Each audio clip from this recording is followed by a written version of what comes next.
rid of those rat's tails too, which has made it a much better look. Speaking of the Pies, one of the reasons I'm disappointed, and there's so many obviously that we are in lockdown, is that there are a number of players I think on the cusp of going from this level to the great level. And I think one of those players is Darcy Moore. There's still obviously many years for him to propel himself to superstardom with his performances, All-Australians, etc. And we're lucky enough to have him join us here on AFL Live. Welcome to you, Darcy. Thanks, guys. Thanks for having me. I thought you were going to throw to me when you were talking about Jack Higgins' goal of the year, because I had the best seat in the house for that one. So thanks for reminding me of that. How are you coping with the lockdown? Coping is probably the right word. Just getting by. Like, it's only been 4 days, but just trying to keep myself busy. And I'm not really much of a footy head at the best of times, so I'm not struggling too much. Like I'm sure a lot of the other players and the fans are, but just sort of got to take a bit of a slow down a little bit and just kind of take it easy and dive into some other interests. So it's been interesting. Lauren Wood has already told us that Harvey has been the big winner at her house, her little pup getting all the attention. I know our dog Inca, she's more than happy there's so many people there. Are you a dog man, Darcy? Have you got a pup at home? I've got a dog at the moment. That's him down there, just sleeping. He's not really. He's not my dog. He's my sister's dog. I've just stolen him while I'm in isolation. Got a but name? He is Bucky. Yep. And he doesn't really do much other than that, to be honest. So he's not. He doesn't need a walk really. He just needs a quick walk around the block, and then he just lies around all day. So it's kind of nice. Did you say Bucky or Buckley? Bucky, unfortunately. Just checking. Yeah. Close but no cigar. Darcy, you spoke about some of your other interests, and we see the big pile of books there behind you and a few speakers. What are you reading, watching, listening to? What are you into at the moment? Just playing records at the moment. Got a record player going, so just been listening to David Bowie. And then what am I reading at the moment? I'm reading a really intense book, which is about written by a Kurdish refugee who's had lived on Manus for 5 years. So just reading about that, and then just sort of hanging out. I've got a bit of uni work to do as well, so I've just been sort of diving into that. I've never been as good a student as I am this week, so it's been good. Everyone's looking for the benefits, I think, and all those things that they can get done around the house too. We're getting things painted and planted and all the rest of it, which has been good. But I've got my my indoor plants are all here, and they're all about to get repotted as well. So I'll get out in the garden after this, I think, and start repotting them all. Well, you're making the most of being at home, and are you spending all of your time at home? Because we've seen the My Home Ground sort of stuff taking off on social from AFL players, encouraging people to, follow the advice of our government amid this crisis and stay home. I guess, is that where you're at the moment? You're in complete lockdown? Yeah, absolutely. I'm basically stayed home for 4 days straight, just stocked up with groceries before that. So I've just been cooking a lot and just haven't really left the house. So it's been not too bad. But yeah, I'm someone who, we all know a health worker. We all know someone who's on the front line of this. We all know someone who's been affected. And we've seen and read the awful stories from around the world. So I think we all understand the seriousness of it. And the reality is the best thing we can do is just isolate ourselves and stay home. So that's what I'm doing.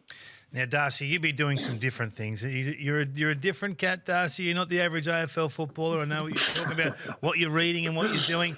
Give us the most left-of-centre thing you've done in the last few days, because there'd be a couple of doozies in there, I reckon. I don't know. I did a little bit of backyard yoga yesterday. I don't know I think that's pretty common these days, though. I don't know. I've been cooking a lot. What's the most left-of-centre thing? I don't know. don't really have anything else for you. Sorry. I don't know about that. I don't know if I was as interesting as you were hoping. You into the backyard yoga, Kingy? Well, he was at Carey Grammar with the star-studded pack that came through, Viney and Gaff and all those guys. The best team to never win a game. Yeah. I was coach. That was why, Jared. But Darcy, I know, is a little bit different to the boys, and I loved it. And that's the way he plays. That's the way. There'll be a different training technique. What are you doing for some fitness? I'm just sort of.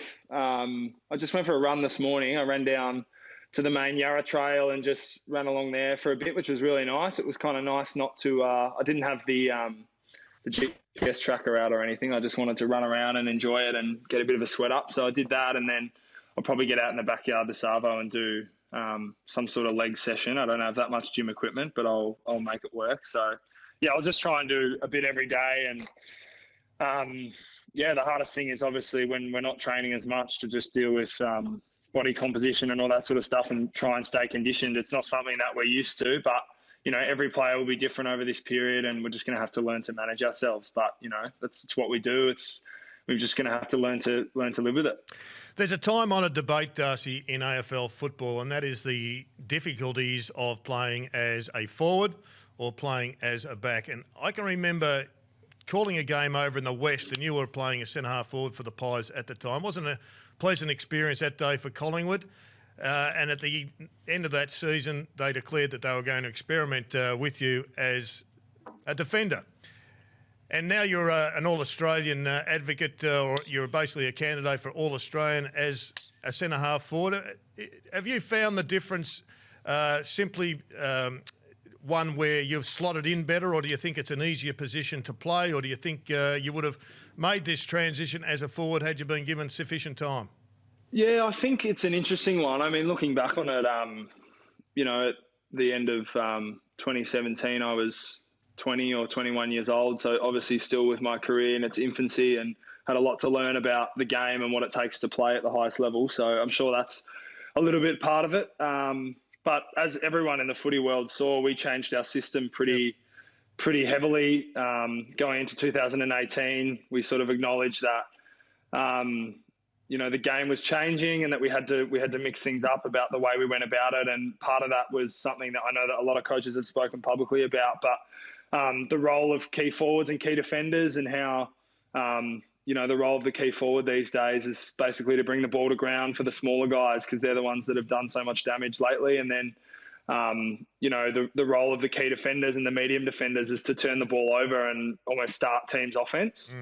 So I think with those things being true, it sort of came down to a discussion with the coach, and he was just sort of said that he thought that I could do some real damage for us back there and help to turn the ball over and set up our offense. And it's sort of worked a treat. It's obviously the team's performance has turned around, and it's been a pretty good move. But it's obviously something that's really, really fluid. I mean, we're constantly having discussions about positions for me, between me and the coach. So look, it's something that for now, with the way the team is and how balanced we are and how well settled we all are, it's working a real treat down there. So it's been good times. There's been some unbelievable positional change over the years, Kingy and Lauren. And if you had to write a list, and Mike Sheen's not here to give us his top 50, but if you had to do a top 2 or 3 centre-half forwards that went to the back line and totally dominated, it would have to start, would it not, with Justin Lepich.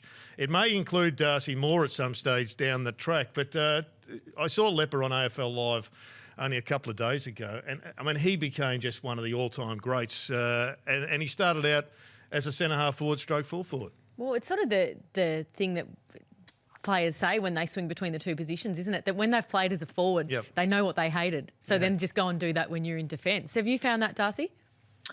A little bit. It's a little bit more complicated than that when you're playing on the sorts of talented guys that I always have to do. So it's a little bit harder than that. But you're just sort of trying to find a balance between beating your opponent and then defending as a unit, which is sort of a constant balance when you've got to defend first and when you've got to come off and support with your teammates. So there's a lot of things that come into it, but yeah, I mean, definitely playing as a key forward in the AFL at a young age, I'm sure taught me a lot of really important lessons. Now, I don't know if you guys realise this, but Darcy certainly does. He's gotten to know over the last few years that even when he's in contract, he's going to get questions about his contract. Is a journalist coming out? Unfortunately, you are out of contract this year, Darcy, and it's probably a bit of an awkward time to be.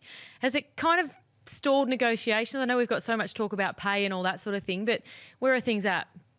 Yeah, I think your guys' guess is probably as good as mine at this point. It's been, I'm imagining, obviously, I mean, we've seen the sorts of things come out the last few days about what the industry's had to deal with. I mean, I feel like my contract is well and truly on the back burner in terms of the negotiation. Like you said, I mean, there's other priorities at the moment when entire clubs and entire departments a sort of existence is being questioned and all that sort of stuff. So I know that I'm personally really prepared to have that take the back seat and wait a bit longer while we work out what the future holds for the industry. And so as far as I'm concerned, that'll even slow down even more just while we work through everything else. So yeah, who knows what it's going to look like. But and I think the AFL anyway has put a sort of freeze on all the contracts for next year for the guys that are out of contract, that they won't, I think they said that they won't agree to, sign off on any contracts, even if they've been agreed to by clubs and players. So obviously that slows down the process even more. So there's a lot of stress going around, and, that's just one of them that I've got to deal with. But it's, there's a lot of people that are in some pretty tough situations. So it's, this problem sort of pales in comparison to that, I imagine. We better let him get back to reading that book, Jared. I don't want to ruin the finish for him. I know how that finishes, that Kurdish book. Oh, do you? Yeah. Well, don't. I don't want to ruin it. I don't want to spoil it for him. Okay. Darcy, before we say goodbye, I just suspect that the most frustrated man in football would be your old man, given that you're in lockdown. He's unable to ring you up 5 times a week and tell you what you should do. Alarmingly accurate, mate. That's extremely accurate. And if he can't play golf or can't go and hit golf balls, then he'll be He's in trouble. Even more twice as much trouble. He's an old teammate of mine, and good afternoon to Peter Moore. I'm sure you are watching. Look, have a great time, whatever you're doing this week. We're struggling along with our lockdown, and hopefully you're going to make the most of it as well, Darcy. All the best. Thanks, guys. Cheers. Thanks for having me. Darcy Moore from the Pies. Lauren, the boys out the back have dug into the library. Oh, and as we go to the break, we're going to relive your favourite Collingwood Richmond moment. Oh, And poor there Darcy. it was. Yeah. He was right when he said he had the best seat in the house. Well, he could have smothered it. We should have brought this up with him, Jared. Look at him. What's he doing? Oh, Das. Get him back on the line. Well, that's given Peter something to ring him about.